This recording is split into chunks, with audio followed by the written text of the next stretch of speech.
नमस्कार, नमो नारायण। आज हम गीता के 10वें दिन में प्रवेश कर चुके हैं और आज जिन श्लोकों का हम पाठ करने जा रहे हैं वो प्रथम अध्याय के 18वां और 19वां नंबर श्लोक है और गीता दैनंदिनी के माध्यम से हम इसका पाठ कर रहे हैं। तो आइए आज के पाठ का प्रारंभ करते हैं। प्रथम अध्याय का 18वां और 19वां श्लोक है। द्रुपद द्रौपदेयाश्च सर्वश पृथ्वीपते सौभद्रश्च महाबाहु शङ्खान् दद्मो पृथक् पृथक् स घोषोदार्तराष्ट्राणां हृदयानि व्यधारयत् नभश्च पृथिवीं चैव तुमुलो व्यनुनादयन्। अर्थात राजा द्रुपद एवं द्रौपदी के पांचों पुत्र और बड़ी भुजा वाले सुभद्रा पुत्र अभिमन्यु, इन सभी ने हे राजन सब ओर से अलग अलग शंख बजाए और उस भयानक शब्द ने आकाश और पृथ्वी को गुंजाते हुए दार्त राष्ट्र के अर्थात आपके पक्ष वालों के हृदय विदीर्ण कर दिए। ये शुद्ध इसका अर्थ है। इन श्लोकों के माध्यम से एक चीज स्पष्ट है। कौन सी चीज स्पष्ट है? कि धर्म जब अपनी पहचान देता है, शंख बजाता है, ध्वनि देता है, तो अधर्म के हृदय कंप जाते हैं। लिखा है ना कि उनके भयानक शब्द ने आकाश पृथ्वी को गुंजाते हुए धृतराष्ट्र के अर्थात आपके पक्ष वालों के हृदय विदीर्ण कर दिए। क्यों? जब भी जीवन में कुछ हम बुरा करते हैं, छिप के करते हैं, कोई प्रमाण नहीं हो, फिर भी मन के किसी न किसी कोने में उस पाप का भाव बना रहता है और वो जो भय हमें बार बार परेशान करता है, वो भाव कभी मरता नहीं, मिटता नहीं, जब तक हम उस कर्म का प्रायश्चित न कर लें। मैंने एक कहानी सुनी है, छोटी सी कहानी है, इसको समझने के लिए बहुत आवश्यकता है।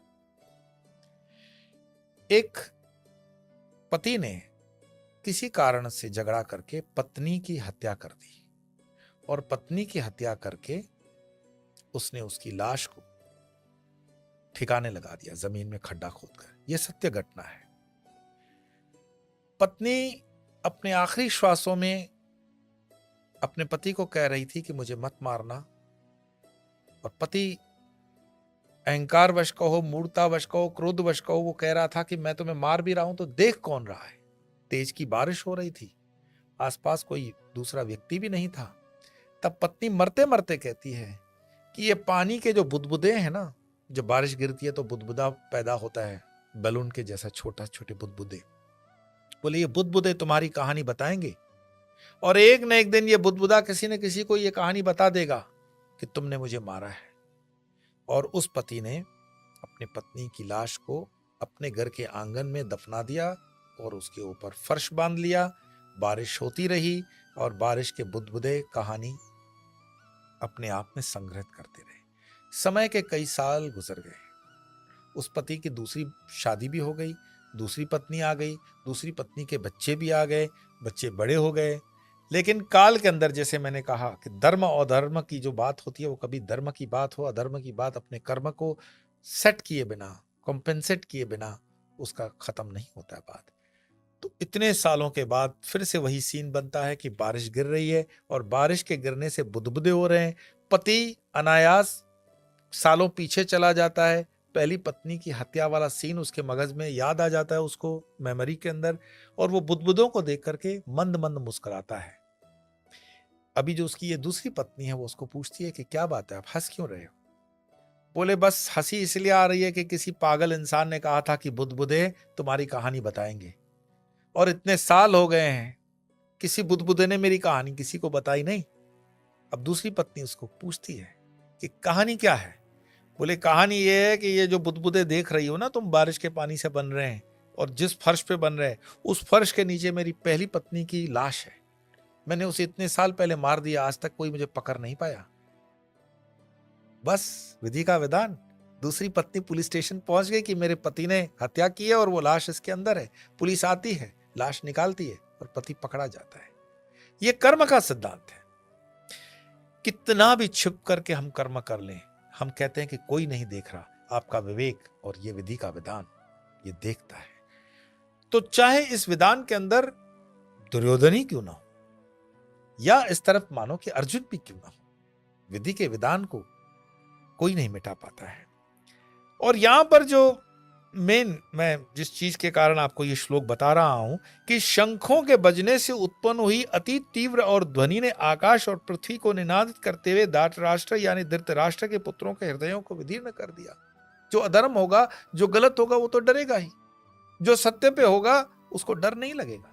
सत्य वाला हो सकता है चिल्ला ले, सत्य वाला हो सकता है गुस्सा कर ले, सत्य वाला हो सकता है कुछ अपने हाव भाव में कुछ और प्रकट करता हो, लेकिन सत्य सत्य है। सत्य सती है और झूठ वैश्या है। और वैश्या समाज में कभी भी सम्मानित नहीं होती है कंपेयर टू सती के। इसको दूसरे अर्थों में मत लेना, समझने की दृष्टि से बस समझना। तो महाभारत के एक एक श्लोक, महाभारत के मतलब गीता में आए हुए एक एक श्लोक को समझने के लिए आपको उसकी गहराई में समझना होता है। अगर हर श्लोक पर मैं इस तरह से कमेंट्री करूं तो हर श्लोक आधे घंटे का हो जाएगा।